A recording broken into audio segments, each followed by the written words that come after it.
안녕하십니까. 반갑습니다. 3차원 측정 실무 강의를 맡은 주식회사 덕인의 김형주입니다.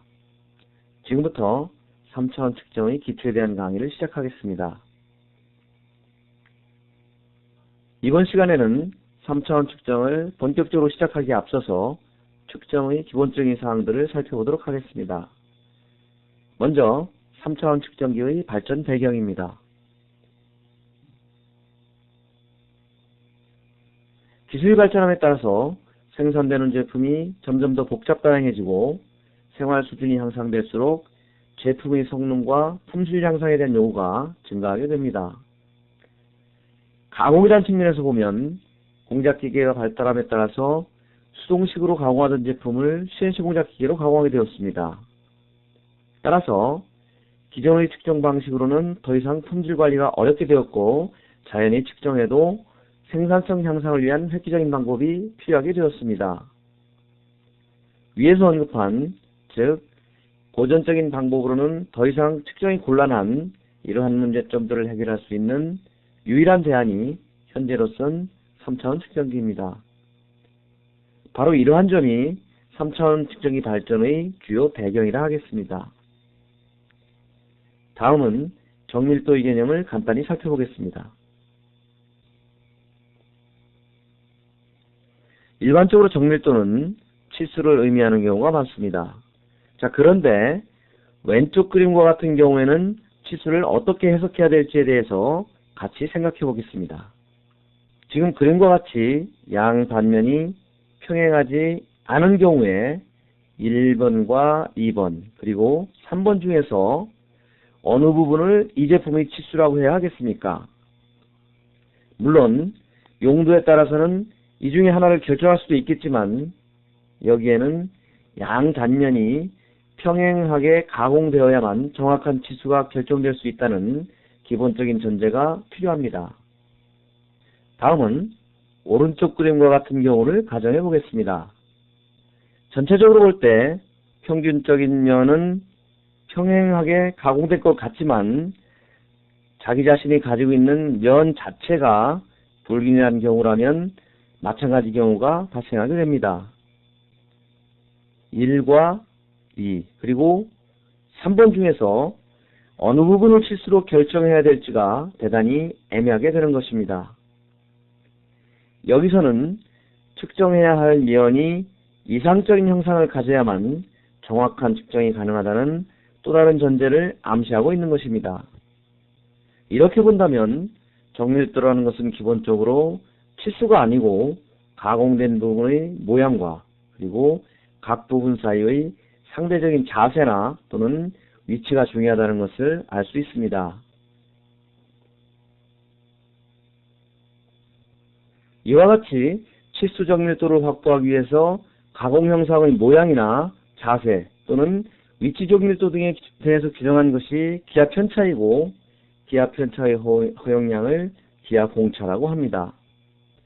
기하 공차에는 진직도나 진원도와 같이 자기 자신의 모양과 관계된 모양 공차 그리고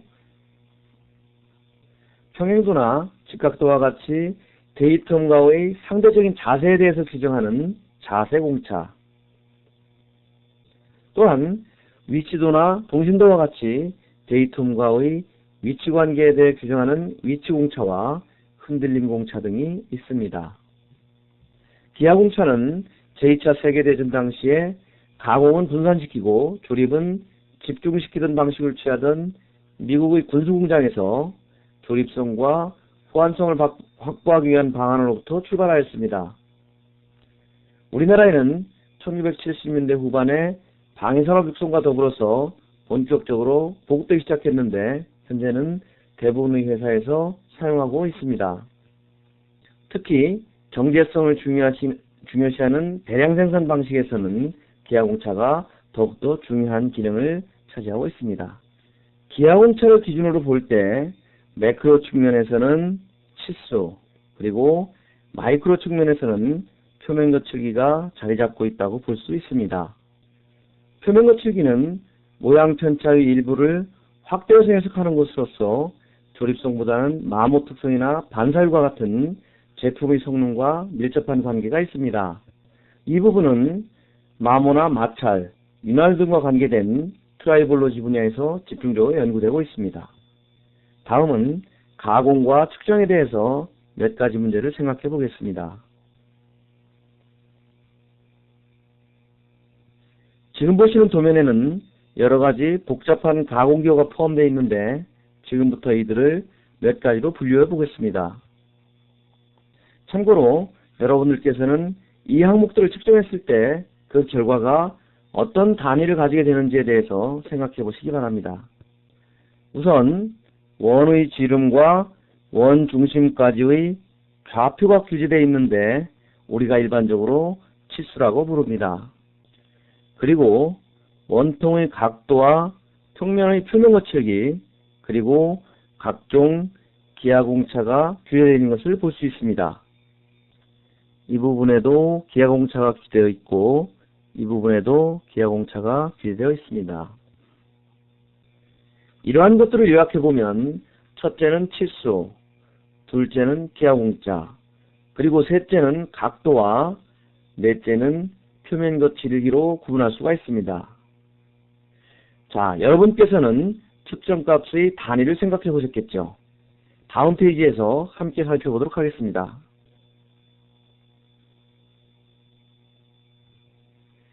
기계공학에서는 특별한 명시가 없는 한 치수의 단위는 밀리미터를 사용하고 각도는 도 또는 도분초를 사용합니다. 또 기압편차 측정 결과에는 밀리미터와 마이크로미터를 사용하는데 주로 마이크로미터를 사용하고 있습니다. 지금 여기서 치수와 각도 그리고 기하공차의 측정 결과를 표시하는 단위의 예를 보여주고 있습니다. 표면 거칠기 측정 결과에는 수치 뒤에 S나 A 또는 G라는 기호를 붙이는데 이것은 표면 거칠기를 측정한 방법에 따라 붙이는 기호이고 수치는 마이크로미터 단위를 표시합니다. 예를 들어서 6.3S의 경우 최대 높이 거칠기를 6.3 마이크로미터 이하로 가공하라는 의미입니다. 여기서 우리는 한 가지 특이한 공통점을 발견할 수가 있는데 그것은 치수, 기하공차, 각도 또는 표면 거칠기 등과 같이 측정하는 항목은 각각 달라도 측정 결과는 밀리미터 또는 마이크로미터로 표현된다는 점입니다. 각도의 경우에 표시는 도 또는 도분초를 사용하지만 치수를 이용해서 삼각법으로 계산하기 때문에 결국은 밀리미터와 마찬가지 관계가 됩니다. 그런데 마이크로미터는 밀리미터를 천등분한 크기를 표현하는 것일 뿐이고 단위가 별도로 있는 것은 아닙니다. 다시 말씀드리면 결국은 둘 다 미터라는 기본 단위의 입장에서 볼 때 100만분의 1을 표시하는 마이크로 또는 1000분의 1을 표시하는 밀리의 접도를 사용했을 뿐 그 기준은 미터라는 단위가 됩니다. 지금까지의 내용을 정리해보면 우리가 편의상 측정 항목을 구분은 하지만 실제로는 모두 길이를 측정하고 있다는 것을 알 수가 있습니다. 다음은 길이의 기준에 대해서 알아보겠습니다. 지금 여러분께서는 미터 원기와 킬로그램 원기의 사진을 보고 계십니다. 미터 원기는 1889년부터 크립톤 86 파장으로 새로운 미터를 정의하게 된 1960년도까지 길이의 기준으로 사용되었습니다. 미터 원기는 백금과 이리듐의 합금으로 제작되었는데 우리나라의 미터 원기는 1889년경에 제작된 것으로서 현재 과천에 있는 기술표준원에 보관되어 있습니다.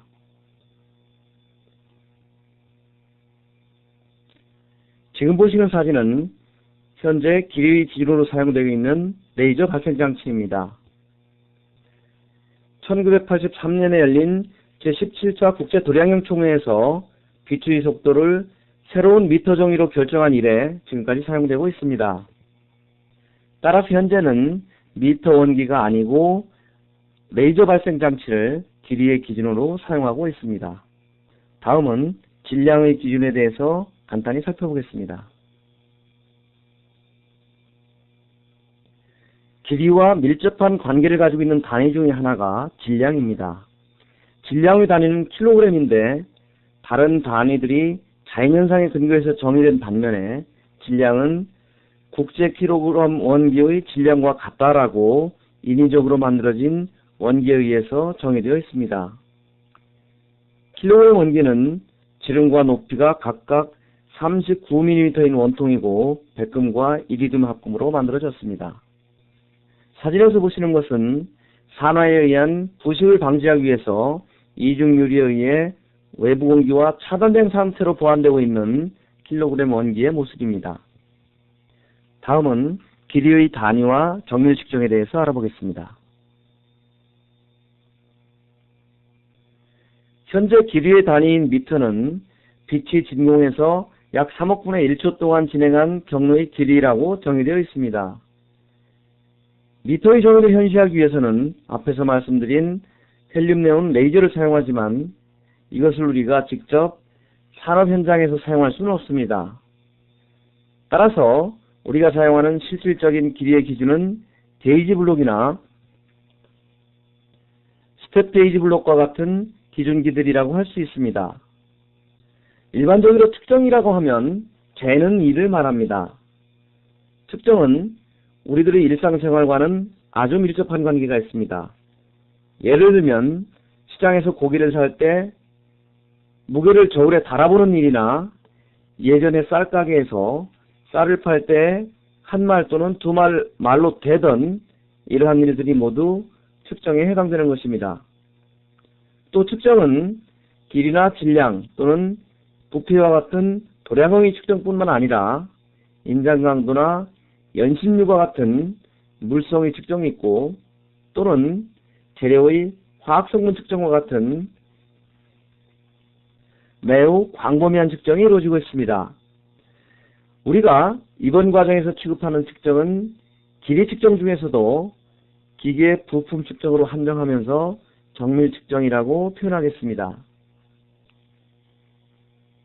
정밀 측정은 기계에 가공된 부품이나 기계 요소의 치수, 각도, 형상 또는 표면 거칠기 등을 단위로 사용되는 다른 양과 비교하는 일이라고 정의합니다. 여기서 단위로 사용하는 다른 양이라는 의미는 길이의 기준인 미터를 의미하고 측정 결과는 단위에 포함된 양과 단위의 곱으로 나타냅니다. 예를 들어서 어떤 측정 결과가 10.003mm였다면 여기에는 1mm가 10, 그리고 0.001mm가 3만큼 포함되어 있고 포함된 양 10.003과 단위 mm의 곱신 10.003mm로 나타낸다는 의미입니다. 참고로 특별한 명시가 없는 경우에는 밀리미터 단위는 생략할 수 있다는 것을 앞에서 말씀드렸습니다. 즉, 단위가 표시되지 않은 측정 결과의 단위는 밀리미터라는 뜻입니다. 다음은 호환성에 대해서 알아보겠습니다. 자동차나 항공기를 생산하는 경우에는 수만 개 또는 수십만 개의 부품이 필요합니다. 그러나 이 많은 부품을 한 곳에서 동시에 가공하고 또 동시에 조립하는 것은 불가능하기 때문에 국내 또는 외국에 있는 여러 회사로부터 부품을 공급받아서 필요한 시기에 조립하게 됩니다. 즉, 서로 다른 시간과 서로 다른 장소에서 부품이 가공된 다음에 특정한 한 곳에서 집중적으로 조립이 이루어진다는 뜻입니다. 이러한 경우에 이렇게 조립된 제품이 과연 제대로 성능을 발휘할 수 있을까 하는 의심을 가질 수가 있는데 실제로는 아무런 문제가 없기 때문에 이러한 방식으로 산업활동이 이루어지고 있습니다.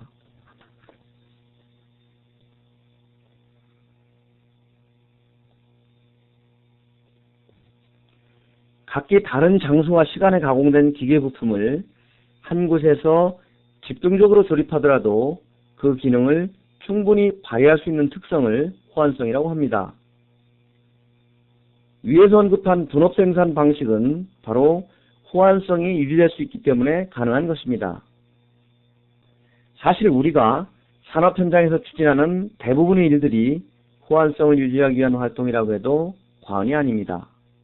예를 들면 규격을 제정한다든지 또는 검사 기준서를 작성한다든지 하는 일들이 모두 이러한 활동에 포함되어야 한다고 봐야 합니다. 호환성을 유지하기 위한 구체적인 수단에는 우수한 공작 기계를 사용하는 일, 그리고 정밀한 지그나 공구를 사용하는 일, 또는 적절한 측정기 및 측정 방법을 사용하거나 통일된 단위를 사용하는 일 등이 있습니다.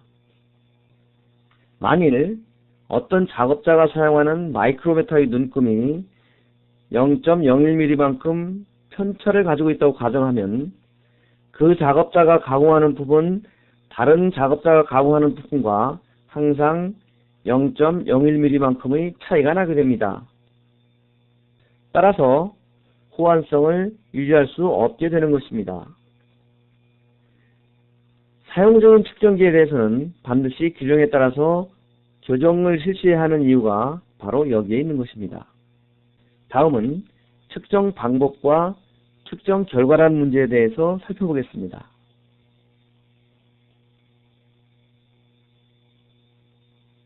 우리는 가끔 어떤 측정기로 측정한 결과가 더 정확한가라는 질문을 접하게 됩니다. 그러나 이 질문에 대한 정답을 찾기는 대단히 어렵습니다. 측정되는 제품의 적절한 측정 방법이 가장 정확한 방법이라는 다소 애매한 답을 할 수밖에 없는 경우가 대부분입니다. 이 문제는 바로 이 애매한 대답이 정답에 가장 가깝다고 볼 수 있습니다. 그림에서 보여주는 바와 같이 제품의 특성에 따라서 측정 방법 간의 결과가 다르게 나타날 수 있기 때문입니다. 표면 형상이 완벽하게 가공된 제품이라면 접촉식으로 측정하든 비접촉식으로 측정을 하든 간에 차이가 없을 수 있습니다. 그러나 그림에서의 예와 같이 거칠기를 가지고 있는 표면이라면 접촉식으로 측정할 경우와 비접촉식으로 측정하는 경우에 측정되는 면이 달라지기 때문에 표면 거칠기만큼 측정값에 차이가 발생할 수 있습니다. 접촉식으로 측정하는 경우에는 바로 이 표면에 접촉이 되고 비접촉식으로 측정하는 경우에는 이 부분이나 이 부분에서 접촉이 된다면 이 두 방법 간에는 서로 접촉되는 면이 달라지기 때문에 이 부분, 즉 이만큼의 치수차를 갖게 되는 것입니다. 이러한 문제를 KS에서는 어떻게 언급하고 있는지에 대해서 알아보겠습니다.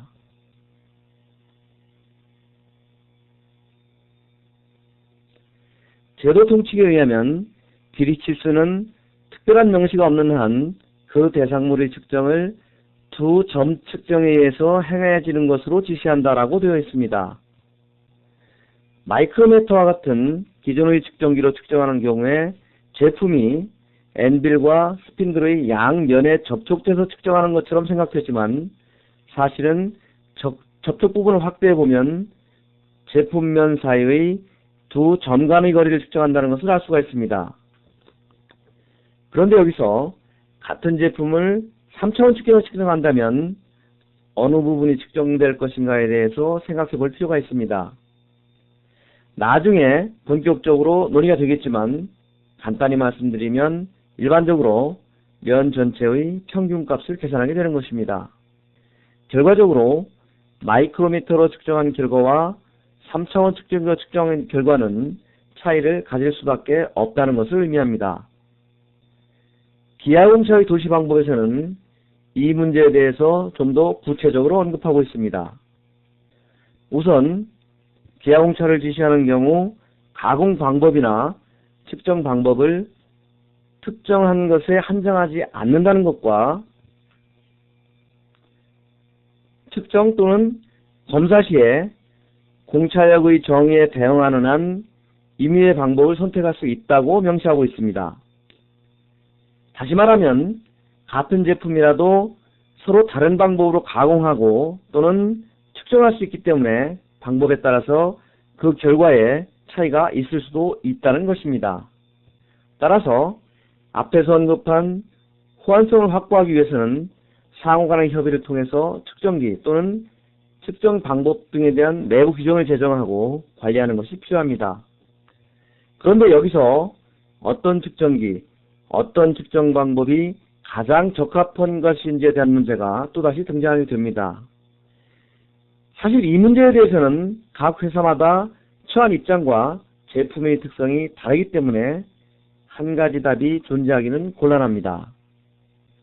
이 문제 또한 관련 부서가 협의해서 특성에 맞게 결정하는 것이 가장 좋은 방법이다라고 답할 수밖에 없습니다. 어쨌든 우리가 명심해야 될 것은 측정 방법에 따라서 측정 결과에 차이점이 발생할 수도 있다는 점과 이러한 문제점을 어떻게 해결할 것인가에 대해서 진지하게 논의해봐야 한다는 것입니다. 이제부터는 실제로 치수를 측정하는 방법과 그 특징에 대해서 간단히 살펴보겠습니다. 이 사진은 버니어 캘리퍼스를 이용해서 구멍의 지름을 측정하는 가장 일반적인 측정 방법을 보여주고 있습니다. 이 장면을 연상하면서 다음 페이지로 넘어가겠습니다.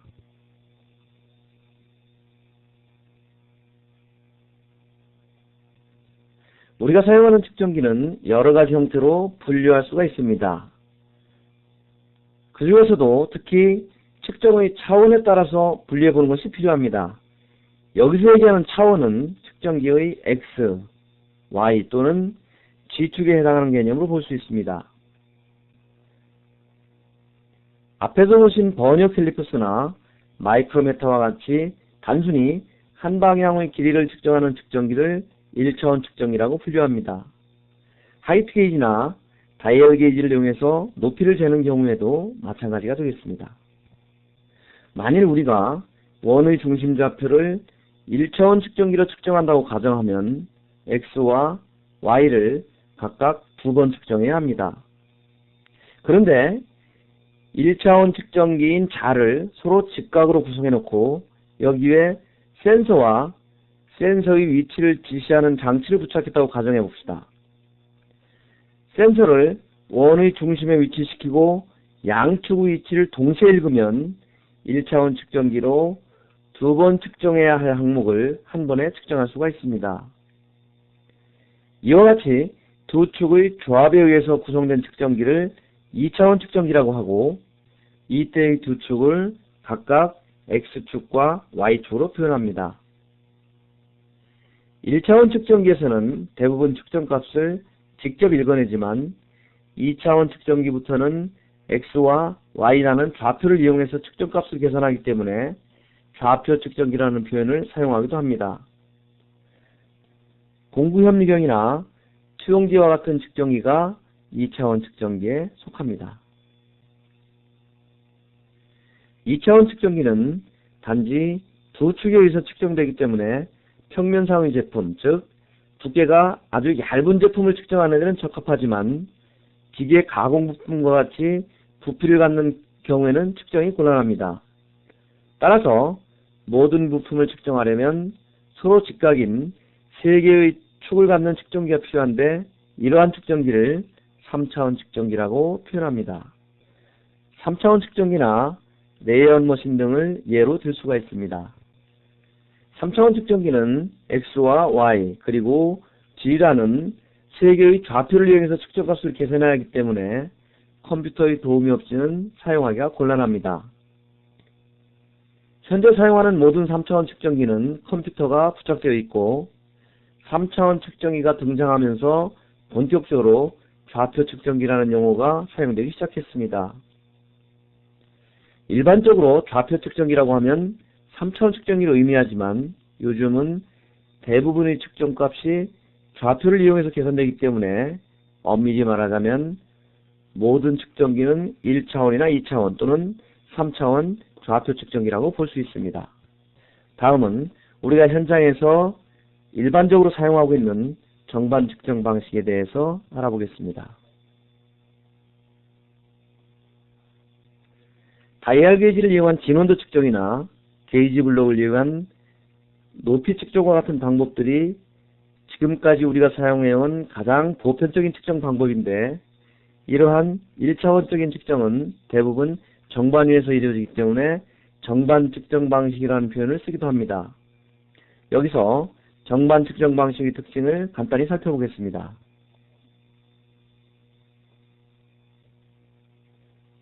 정반 측정 방식은 마이크로메터와 같이 측정과 동시에 측정값을 직접 읽을 수가 있고, 게이지와의 비교 측정을 통해서 정밀한 데이터를 얻을 수 있다는 장점이 있습니다.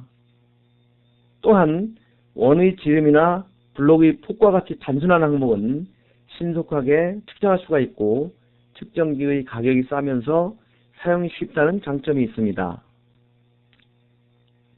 반면에 각 측정자의 숙련도에 따라서 개인 오차가 심하게 발생할 수 있고, 측정 시에 기계적인 데이터가 필요하다는 단점도 있습니다. 측정값을 계산하고 보관하는 일이나 데이터 처리가 불편하다는 단점도 있지만, 요즘은 정반 측정 방식의 측정기에도 컴퓨터를 많이 사용하기 때문에 이러한 불편은 점점 줄어들고 있는 추세입니다. 다음은 좌표 측정 방식에 대해서 알아보겠습니다. 이 그림은 대표적인 좌표 측정기인 3차원 측정기의 계략도입니다. 세 축이 서로 직각으로 구성되어 있고 각 축에는 스케일이 부착되어 있습니다. 원하는 측정 위치로 센서를 이동시키게 되면 센서가 움직인 위치를 각 스케일에서 디지털 카운터로 보내주게 됩니다. 따라서 그 움직인 양을 카운터에서 읽어낼 수가 있습니다. 좌표 측정 방식의 특징을 간단히 살펴보겠습니다.